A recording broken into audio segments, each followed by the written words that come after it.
Top 10 questions about National Assembly. When was the first National Assembly of Pakistan formed? 1947. Who is the Speaker of the National Assembly? National Speaker. How many members are in National Assembly of Pakistan? 342 members. What is the main function of National Assembly? Legislative work. Where does the National Assembly of Pakistan meet?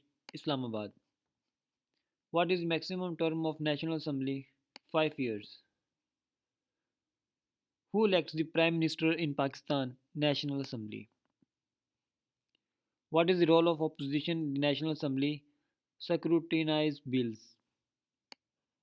Bills की जांच करते हैं. What language is used in National Assembly of Pakistan? Urdu and language. English. Which article of the Constitution outlines the National Assembly's rule? Article 40. Please subscribe my channel if you love my video. Thank you so much.